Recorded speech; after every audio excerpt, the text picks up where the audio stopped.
Hey, this is Dave DeCamp from antiwar.com. This is anti-war news for Monday, January 27th, 2025.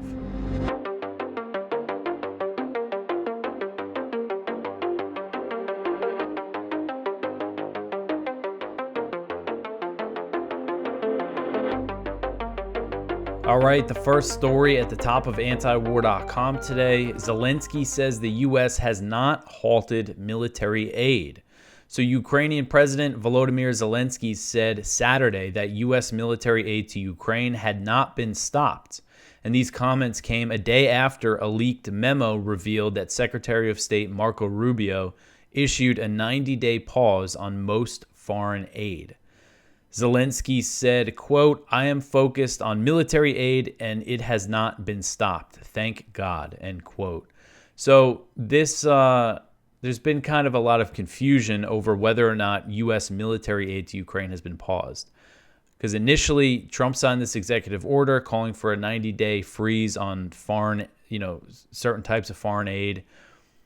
And then they said it wouldn't apply to Ukraine. But then on Friday, when Marco Rubio ordered the pause, all the reports said that it appears that it does apply to Ukraine.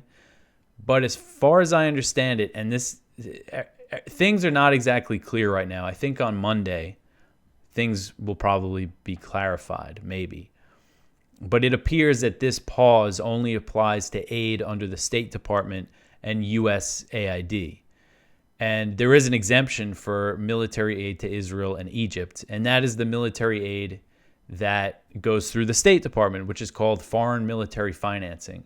And Ukraine does get some foreign military financing, like a few $100 million a year, but the vast majority of the military aid being shipped to Ukraine is going through the Pentagon. And as far as I can see, it does not appear that this freeze applies to the weapons being shipped through the Pentagon. There's two programs under which the Pentagon gives Ukraine weapons. One is the Presidential Drawdown Authority, which allows the U.S. to ship weapons straight from the Pentagon stockpiles. And then the other one is the Ukraine Security Assistance Initiative, which is similar to the State Department's foreign military financing, but it's done by the Pentagon. That is when the Pentagon purchases weapons for Ukraine. The foreign military financing is when the State Department gives a grant for a country to buy U.S. weapons. So, again, as far as I'm reading it, this pause does not apply to the Presidential Drawdown and the Ukraine Security Assistance Initiative. Now, Trump has not approved any new aid under these programs, but if you remember, during the transition period, Biden approved billions and billions of dollars in military aid for Ukraine. So those weapon shipments are happening now, and the contracts for the Ukraine Security Initiative are being set, and things are being bought with this money. Like, everything's in motion. And it's going to take a while for all these shipments to happen. So as far as I understand it, this pause does not freeze those shipments and those deals from being done. And a day before Rubio ordered the foreign aid freeze, the Pentagon did say that it would not impact military aid to Ukraine. A Pentagon spokesman told Voice of America, quote, "Security assistance to Ukraine is not subject to the restrictions of the recent foreign assistance order, as it only applies to development programs, not military support," end quote. But it does seem like it applies to military aid under the State Department, which is the foreign military financing. Again, there's exemptions for Egypt and, of course, Israel. So Israel is not being affected by this pause. So if that wasn't confusing enough, another last point to make here. So some of the non-military aid to Ukraine, what they call this budgetary aid, which funds the Ukrainian government, pays Ukrainian government salaries, pensions, and all that stuff, some of that has gone through U.S. aid, which falls under the State Department. But the thing is, they've already released all that money. They've sent it to Ukraine through the World Bank. And as far as I understand it, this was another thing Biden wanted to approve and release all this stuff before Trump came in case he did pause it. So I think that money's already gone. So, and that it's already on its way to Ukraine if they didn't get it already. But things will become more clear on Monday, hopefully. I tried to get a comment from the Marco Rubio State Department on Friday, but I haven't heard back from them. We'll see. Maybe I'll try to call them this week. All right, so the next one here. Trump says Zelensky passed on a deal and decided to fight. So this article is from Kyle Anzalone. He wrote this on Friday. So President Donald Trump put some blame on Ukrainian President Volodymyr Zelensky for choosing to fight Russia rather than make a deal. In April of 2022, Zelensky had nearly completed negotiations with Russia when members of NATO pushed Kiev to fight rather than sign the agreement. So Trump told this in an interview with, he said this in an interview with Sean Hannity. Quote, "Look, Zelensky was fighting a much bigger entity, much bigger, much more powerful. He shouldn't have done that because we could have made a deal and it would have been a deal that would have been a nothing deal," end quote. So again, it looks like he's referring to the talks that happened in the beginning of the war or potentially before the invasion happened. He said, quote, "I could have made that deal so easily and Zelensky decided that I want to fight," end quote. I went on to say that Joe Biden did a horrible job. And, he also put blame on Putin, saying that he should not have invaded and everything. So more talk about him saying, criticizing Zelensky. But he is saying now that Zelensky wants to make a deal now. He said, quote, "Zelensky, I will say this, he wants to settle now. He's had enough. He shouldn't have allowed this to happen either," end quote. So hopefully he's putting some pressure on Zelensky. And, one way to do that would be to cut off the weapons. All right, so the next one here, Israel considers sending weapons seized in Lebanon to Ukraine. So this is another one from Kyle over at the Libertarian Institute. So Israel may be transferring Russian-made weapons that Israeli forces seized in southern Lebanon to Ukraine to be used in the fight against Russia. The potential arms shipment comes following high-level meetings between Israeli and Ukrainian officials. The potential arms shipments to Ukraine were first discussed by the Ukrainian embassy in Israel, as was revealed on Facebook on Tuesday. And on Wednesday, Israeli President Isaac Herzog met with Zelensky at the World Economic Forum in Davos. Zelensky said, quote, "Among the main topics of our discussion were shared challenges, collaboration, particularly in the security sphere, and ways to achieve a just peace for Ukraine," end quote. So apparently Israeli forces have captured Russian-made weapons in Lebanon, including Dragunov sniper rifles, SPG-9 launchers, Kornet anti-tank missiles, and some other types of missiles. And so, Israel, as far as I know, they haven't sent weapons to Ukraine. They've sent some kind of military equipment, but they haven't sent weapons. And I wonder if one reason why they're considering to do so now is because of the situation in Syria, because Russia's ally was overthrown, and it looks like Russia's reduced its presence, and there's a chance Russia might be on its way out of Syria, because Israel, I think, for a while didn't want to upset Russia when they had this big presence in Syria, and they essentially tolerated Israeli airstrikes on Syria. Russia never intervened to stop them or anything, even though Israel was constantly bombing its ally there. But so it could be a different calculation now for Israel when it comes to how it approaches Ukraine. All right, so the next one here, Trump ends hold on 2,000-pound bombs for Israel. So President Trump has released a hold on a shipment of 2,000-pound bombs to Israel that was paused by the Biden administration, and this was reported by Axios on Saturday. The report said the shipment of 1,800 Mark 84 bombs, which are in storage in the U.S., will be shipped to Israel in the coming days.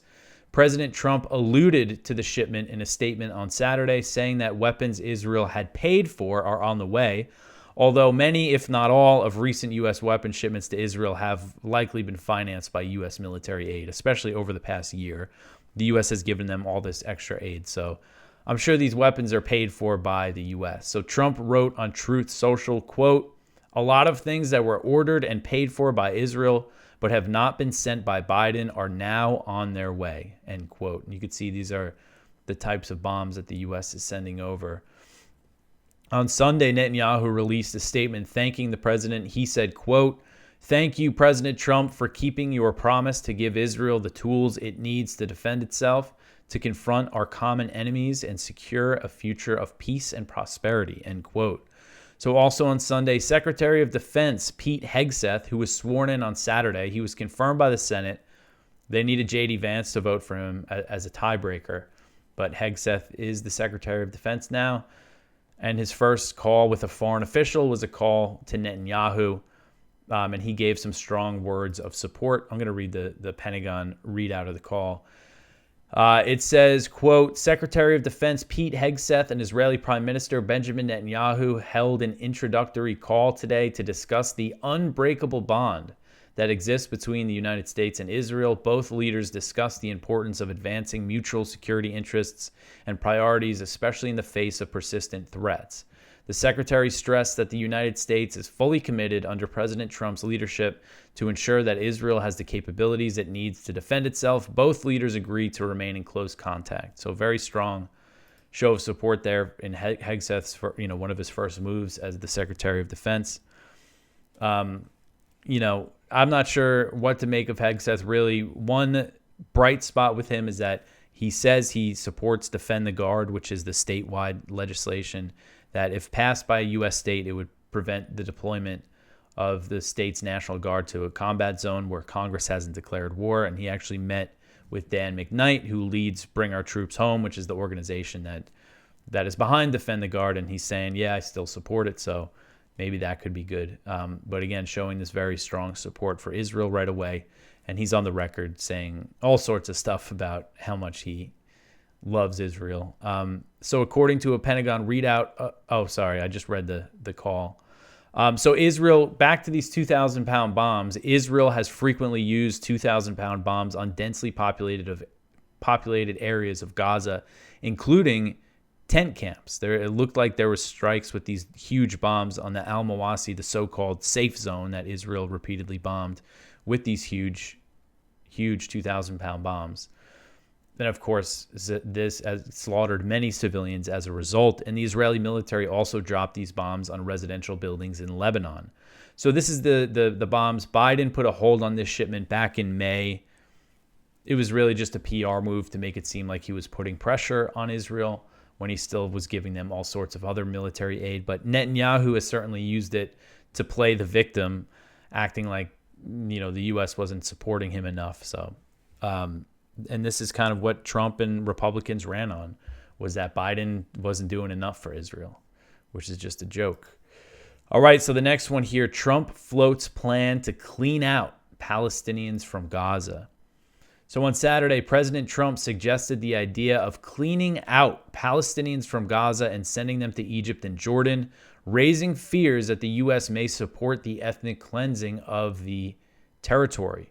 The president told reporters on Air Force One that moving Palestinians to the two Arab states could either be temporary or long-term. He said he discussed the idea with Jordan's King Abdullah in a call they held on Saturday. He said, quote, I said to him, I'd love you to take on more because I'm looking at the whole Gaza Strip right now, and it's a mess. It's a real mess. You're talking about 1.5 million people, and we just clean out that whole thing. It's literally a demolition site. Almost everyone is demolished. Almost everything is demolished, and people are dying there. So I'd rather get involved with some of the Arab nations and build housing at a different location where they can maybe live in peace for a change, end quote. And he also said he was going to speak with Sisi, the Egyptian president, about this on Sunday.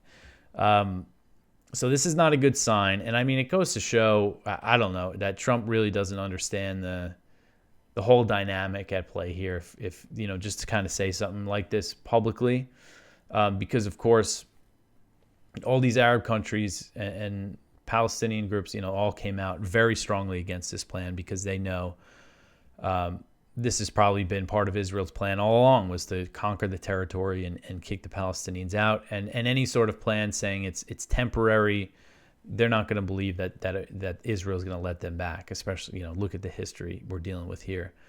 So Jordan, which has a very large population of Palestinian refugees, and most of them, the majority of them, have citizenship, unlike a lot of Arab countries. They're very integrated into the society into Jordan. But Jordan has rejected this idea. Jordan's foreign minister said, quote, our principles are clear and Jordan's steadfast position to uphold the Palestinians' presence on their land remains unchanged and will never change, end quote. So then later, Egypt and the Arab League, they put out statements denouncing this. The Arab League said, quote, the forced displacement and eviction of people from their land can only be called ethnic cleansing, end quote. Hamas also responded to Trump's comments, calling on the administration to abandon the proposals which align with Israeli plans and clash with the rights and rights of the Palestinians. And Hamas also called for the U.S. to work to enable the Palestinian people to achieve their freedom and establish a state with Jerusalem as its capital. Media reports have said the Trump administration has discussed the idea of temporarily in quotes there, locating Palestinians in Gaza during reconstruction. And there was that report that said Indonesia was an idea, but Indonesia said they hadn't heard anything about it. So we have both Trump saying this publicly and these reports of them discussing the idea. Again, they say temporarily relocating them, but if Israel has the opportunity to prevent them coming back, of course, they're going to stop them. And we've seen Hamas is still intact. So any plan like this is going to face resistance, even in the rubble that is Gaza now, as they've shown. So, of course, many elements of the Israeli government want ethnic cleansing in Gaza and the establishment of Jewish settlements. Ben-Gvir, who's not in the government anymore, he just resigned over the ceasefire deal, but he put out a statement. And if you know anything about Ben-Gvir, he's long on the record saying that this is what he wants. He calls it voluntary migration, even though, when you completely destroy a place and make it uninhabitable, there's absolutely nothing voluntary about that. It's ethnic cleansing. But Ben-Gvir wrote on X, quote, congratulations to U.S. President Trump on the initiative to transfer residents from Gaza to Jordan and Egypt. One of our demands from Prime Minister Netanyahu is to encourage voluntary immigration. And when the president of the world's largest power, Trump himself, raises the idea, it would be wise for the Israeli government to implement it. Encourage immigration now, end quote.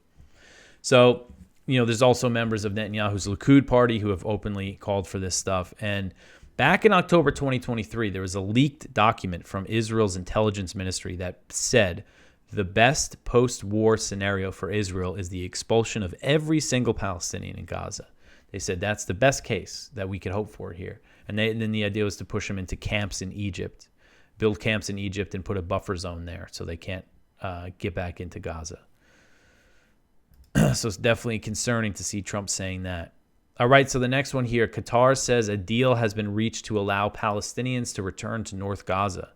So Qatar announced early Monday morning that a deal had been reached between Israel and Hamas that would allow Palestinians who have been forcibly displaced from northern Gaza to return to the ruins of their homes and pass through the Israeli-controlled Netzarim corridor. Qatar, which has been mediating talks, said that Hamas will release a female civilian hostage, Arbel Yehud, and 2 other captives before Friday. And in exchange, Israel will allow Palestinians to travel to the north. Thousands of Palestinians have been waiting to cross through the Netzarim corridor, but Israeli troops have continued to block them from traveling, which Hamas said was a violation of the ceasefire agreement. On Sunday, Israeli troops opened fire on a crowd of Palestinians hoping to return to the north, killing at least 2 and injuring 9. So despite, this is just another... This goes to show how the Palestinians are not going to want to leave their homes. North Gaza is just completely destroyed. And there's still all of these people wanting to go back, they would rather live in the rubble of their homes than continue to be in these displacement camps. So under the ceasefire deal, Israel was supposed to allow Palestinians to return to North Gaza on Saturday, but Israeli officials claimed that was only under the condition that this woman that they're going to release this week would be released. And so on Saturday, there was a hostage exchange. Hamas released 4 female IDF soldiers in exchange for the release of 200 Palestinians from Israeli prisons. There's some pictures here. It was interesting to see. Hamas brought out these 4 women who were like 20 years old onto a stage in front of like a cheering crowd, and they were all smiling. So it was kind of interesting to see. But these women, these girls, I believe 3 of them were 20 and one might have been 19. but they were all teenagers when they were captured by Hamas. They were what they call spotters, which were IDF soldiers who sit in bases right on the Gaza border and look at surveillance footage all day. And it's mostly young women, like 18, 19, 20 years old. And they were unarmed. And for months, they had been warning that Hamas was up to something. You know, there's reports in this in Haaretz and in BBC and probably elsewhere about these women, young women, warning their higher-ups that Hamas is up to something. And their warnings being ignored. And then on October 7th, their bases got stormed, and they didn't even have guns. And they got slaughtered or taken hostage.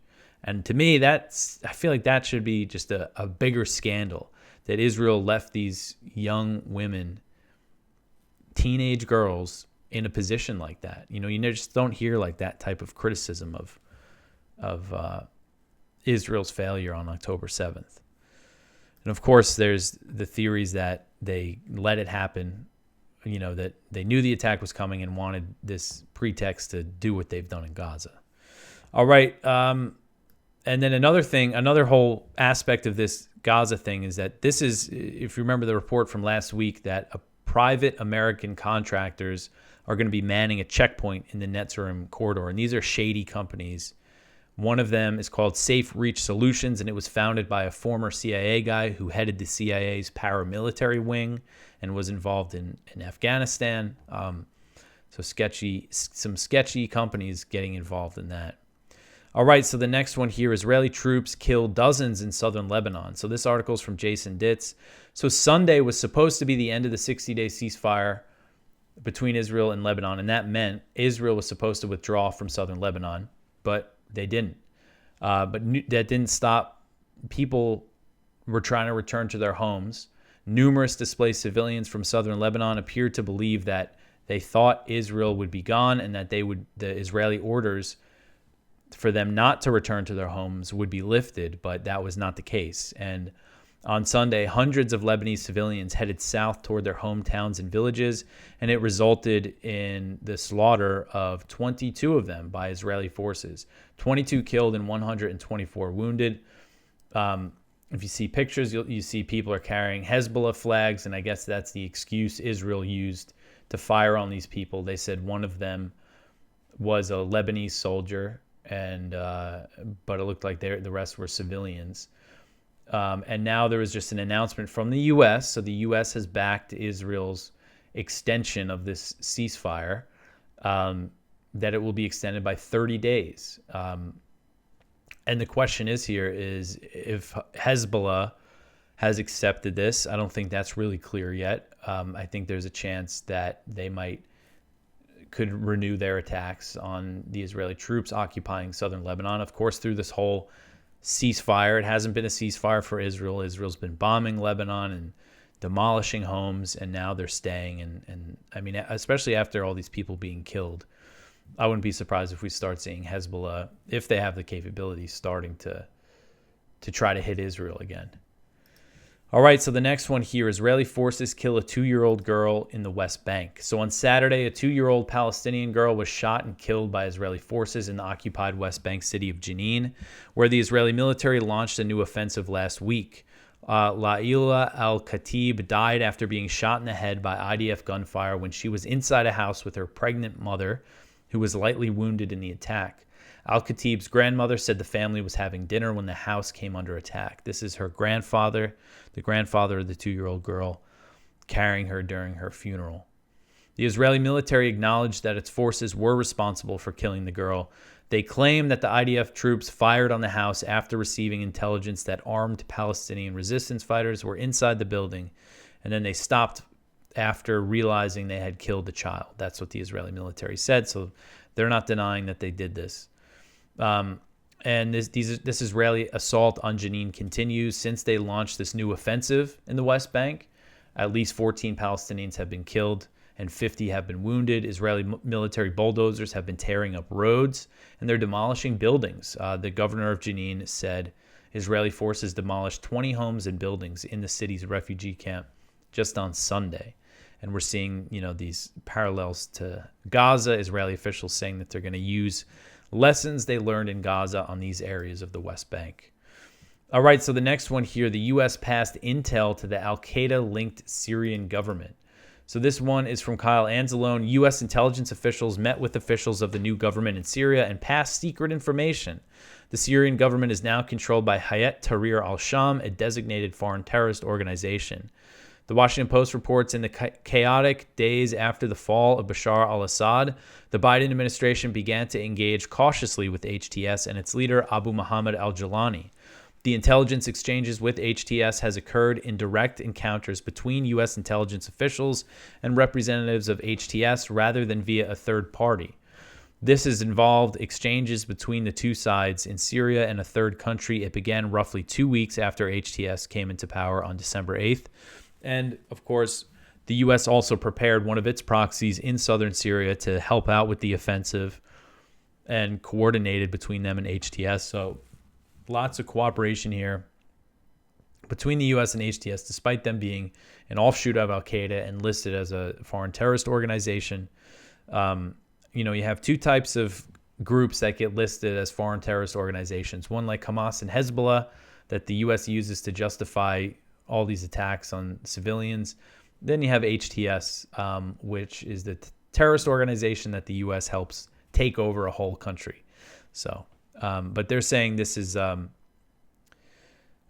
this intelligence is related to ISIS or something, and it just really is something how the U.S. operates outside of its rules here. They say that the intelligence was about planned ISIS attacks. All right. So the next one here, record U.S. foreign arms sales in 2024. Another one from Kyle at the Libertarian Institute. The State Department reports that U.S. arms deals sold over $300 billion in weapons to foreign countries last year. $300 billion, that is pretty huge. The record high sales include over $20 billion in arms paid for with U.S. aid.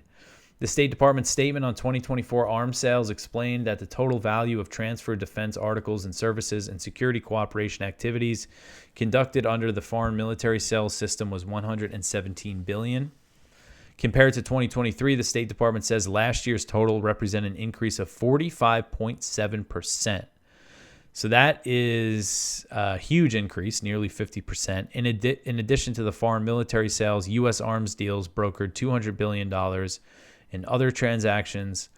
So it's a combined total of $318 billion. Most of the weapons went to U.S. allies and partners in Europe, the Middle East, or East Asia. In Europe, NATO countries continued to buy weapons at a rapid pace as they transferred older systems to Ukraine for the proxy war against Russia. And China is the focus of American arms sales in East Asia as Washington prepares to fight a war with Beijing over Taiwan. And then, of course, Israel bought a whole bunch of weapons with using U.S. military aid. So just a total boon while all this, all this disaster and all these atrocities are just a total boon for these companies. All right, so the next one here, Trump hits Colombia with tariffs and visa restrictions. So President Trump has ordered an increase in tariffs on Colombian goods and visa restrictions on Colombian officials after Colombia turned away 2 U.S. military planes carrying migrants being deported from the U.S. So Trump announced a 25% increase on all Colombian goods coming into the U.S. and said they would be raised to 50% in 1 week. He also ordered visa restrictions on Colombian government officials and their allies and supporters, enhanced inspections on shipments coming from Colombia, and other unspecified sanctions. Trump said on Truth Social, quote, "These measures are just the beginning. We will not allow the Colombian government to violate its legal obligations with regards to the acceptance and return of the criminals they forced into the United States," end quote. So Colombian President Gustavo Petro responded to Trump in a series of posts on X and said that he rejected the civilian plane. Sorry, not the civilian plane. He rejected the plane because the Colombian migrants were being treated as criminals. He posted videos that came from Brazil of migrants being shipped there, and they were in handcuffs. So Petro said, quote, "In civilian planes without being treated like criminals, we will receive our fellow citizens," end quote. So he also said that he would send his presidential plane to pick up the migrants in a more dignified manner, but announced a retaliatory tariff increase of 25% on all U.S. goods being imported to Colombia. So Secretary of State Marco Rubio quickly followed up on Trump's order. So Trump made this post on Truth Social. A few hours later, Marco Rubio announced all these visa restrictions on Colombian government officials and their families. And, you know, Colombia is a big ally of the U.S. They're designated as a major non-NATO ally. And this doesn't really surprise me because Trump is, you know, that Trump's doing these aggressive deportations. But I do think, you know, this is going to clash with his other policy in Latin America, which is trying to push back on China's influence in the region. I think that, you know, doing this to these countries is going to drive them away from the U.S. and into China's arms. I mean, I think seems pretty obvious to me. I mean, I think, you know, if you're going to deport these people, you got to work with these countries and not just send them over there like this. And this aggressive, as I say, I think it could clash with their other goals in Latin America, because we see Honduras is threatening that if the Trump administration follows through on a mass deportation plan to the country, U.S. troops based in Honduras could be kicked out. So then what would happen? What if Honduras tells the U.S. to leave with this very kind of hawkish, you know, tilt toward Latin America with Marco Rubio as the head of the State Department, and what Trump's saying about Panama and the Panama Canal? You know, how far are they willing to go to kind of do the deportations and assert U.S. dominance in the region? All right. So the last story here, electronic Intifada's Ali Abunimah arrested in Switzerland. So this article is from Palestine Chronicle. Swiss authorities detained Ali Abunimah, a Palestinian-American journalist and co-founder of the independent media outlet, the Electronic Intifada. This was on Saturday, January 25th, 2025. And we run stuff from the Electronic Intifada all the time. And it looks like he is still being held, and this happened on Saturday. He was arriving there for an educational event organized by the Palestine Teach-In Group of Zurich. He was arrested by plainclothes police officers and faces deportation under accusations of posing a threat to Switzerland's internal security. So this is concerning. I mean, we've seen this in Europe, especially in the UK. I'm blanking on his name right now, but someone else who works for the Electronic Intifada his house was raided in the UK. I believe he was detained for a bit. They've used these anti-terrorism laws to crack down on this, you know, these criticisms of Israel. And he's obviously being targeted for his positions and his views on the situation in Palestine and with Israel. All right, so that is it for the news for today. Please go check out our viewpoints. One from Ted Snyder. Everyone wants U.S. forces in Ukraine except the U.S. One from David Stockman. NATO was never about American security. One from Jose Nino. What will a Trump second term mean for Russian-American relations? One from Rep. John Duncan Jr. Israel versus the world with U.S. aid. Our spotlight from Paul R. Pillar. Israelis turn tanks and guns onto the West Bank. So please go check all that out. Lots of stuff going on. This thing with the Trump administration too, like he's always awake. Like he'll be talking to reporters like right before midnight. Like I finish recording my show, I go to post, and then this news comes out. Trump said some other new thing. He's just always just such a difference from Biden. So it just seems like there's so much happening right now. But anyway, I hope everybody had a good weekend. You could always support this show by liking, subscribing, commenting. All that stuff helps out. If you listen to the podcast, you could leave a rating or a review, depending on where you listen to it. Follow us on social media, on X, Instagram, TikTok. We have over 2,000 followers on TikTok now. Anyway, that's it. I'll be back tomorrow with some more news. Thanks for listening.